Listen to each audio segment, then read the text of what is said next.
기이한 공포 이야기, 완벽한 우연. 젊었을 때의 저는 지금 생각해도 변명할 수 없는 사람이었습니다. 술을 마셨고, 사람을 쉽게 만났고, 그리고 너무 쉽게 버렸습니다. 누군가를 깊이 좋아한 적은 없었습니다. 아니, 좋아한다고 착각한 적만 많았던 것 같습니다.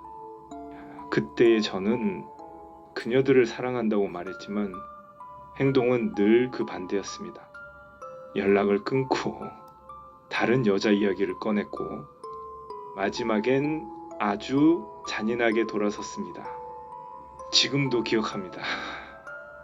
그 행동이 그녀들 얼굴을 어떻게 바꿨는지요. 지금 생각해도 저는 정말 나쁜 사람이었습니다. 하지만 그땐 그런 걸 느끼지 못했습니다. 오히려 제가 무언가 대단한 사람인 것처럼 착각하고 있었습니다.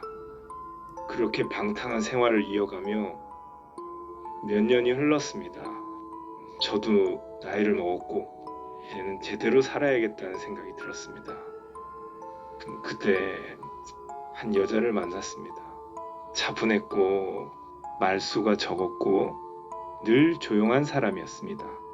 그녀는 제 과거를 묻지 않았고 저를 의심하지도 않았습니다. 우리는 깊이 사랑했고 결혼까지 하게 되었습니다. 그때 저는 처음으로 정착했다는 기분을 느꼈습니다. 결혼 후 몇 년은 정말 평온했습니다. 그리고 사고는 아주 사소한 것부터 시작됐습니다. 퇴근길 신호 대기 중이었습니다.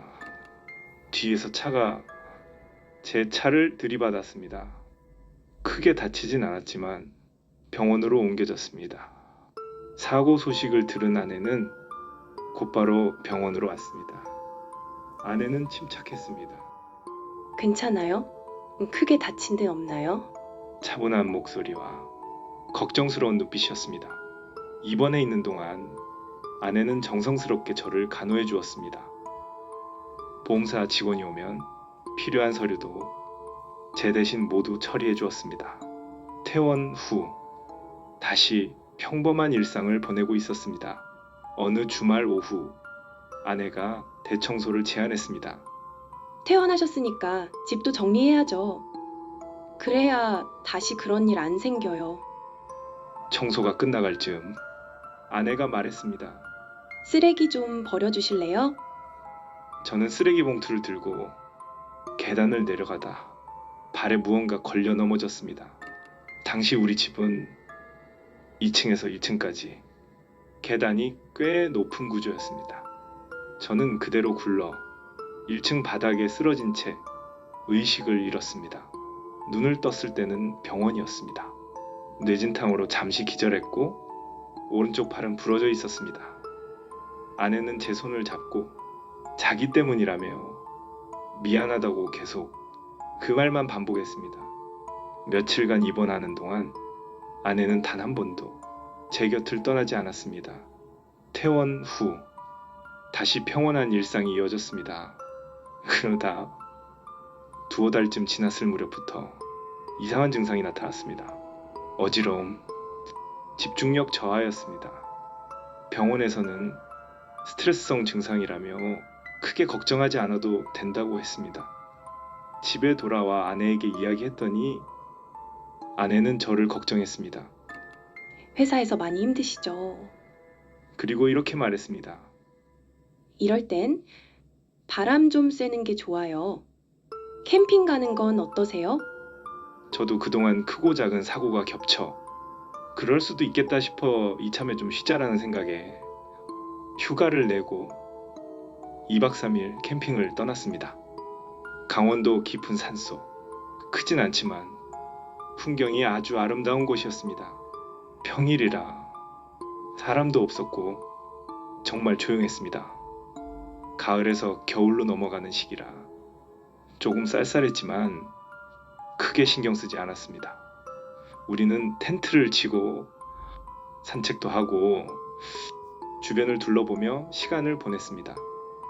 그리고 마지막 밤이 되었습니다. 저녁에 고기를 구워 먹고 와인을 한 잔 마신 뒤 아쉬움을 남긴 채 텐트 안으로 들어왔습니다. 밤은 깊어졌고 텐트 안은 밀폐된 상태였습니다. 난로가 켜져 있었고 공기가 조금 이상했습니다. 머리가 어지러웠고 눈이 감겼습니다. 한참 뒤 극심한 두통에 잠에서 깼습니다. 텐트 안은 이상하리만큼 조용했습니다. 난로는 켜져 있었고 와인병은 정리되어 있었습니다. 아내는 없었습니다. 분명 같이 잠들었는데 말입니다. 밖으로 나가보았습니다. 캠핑장은 여전히 조용했고 주변엔 인기척 하나 없었습니다. 머리가 깨질 듯 아팠고 속이 울렁거렸습니다.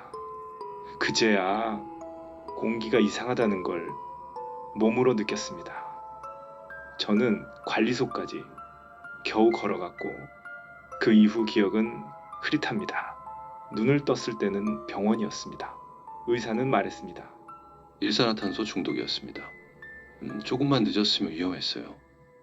아내에게는 끝내 연락이 닿지 않았습니다. 여기저기 수소문을 해봐도 찾을 수가 없었습니다. 그렇게 허무하게 혼자 집으로 돌아왔습니다. 집은 너무 깔끔했습니다. 아내의 옷, 신발, 가방 모든 것이 사라져 있었습니다. 마치 처음부터 없었던 사람처럼 말입니다. 그날 밤 처음으로 그녀의 서랍을 열었습니다. 맨 아래에서 낡은 사진 한 장을 발견했습니다.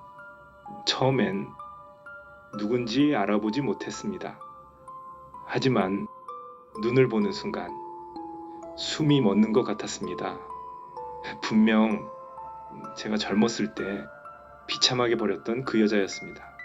얼굴은 달라져 있었고 이름도 달랐지만 그 눈만큼은 절대 잊을 수 없었습니다.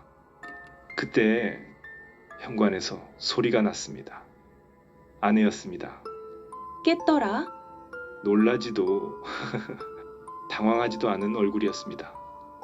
마치 모든 게 예정된 순서였다는 것처럼요. 캠핑장에서 당신이 깰 줄은 몰랐어. 저는 아무 말도 할 수 없었습니다. 그녀는 조용히 말했습니다. 그동안 사고들 전부 우연처럼 느꼈지. 그런데 당신 운이 좋긴 한가 봐. 저는 고개를 들 수 없었습니다. 신고하려면 증거도 증인도 법적으로 문제될 건 하나도 없어. 그녀는 차분하게 웃었습니다. 그 순간 모든 사고가 하나로 이어졌습니다. 죽이려고 했던 건 아니야. 당신도 죽는 게 얼마나 쉬운지 알게 해주고 싶었을 뿐이야. 그리고 마지막으로 이렇게 말했습니다. 이제부터는 편하게 살 생각하지 마. 그녀는 짐 하나 없이 문을 나섰습니다. 다시는 돌아오지 않았습니다. 하지만 그날 이후 저는 단 한 번도 맘 편히 할 수 있는 게 없었습니다. 먹는 것도 자는 것도 어딜 가는 것도 말이죠.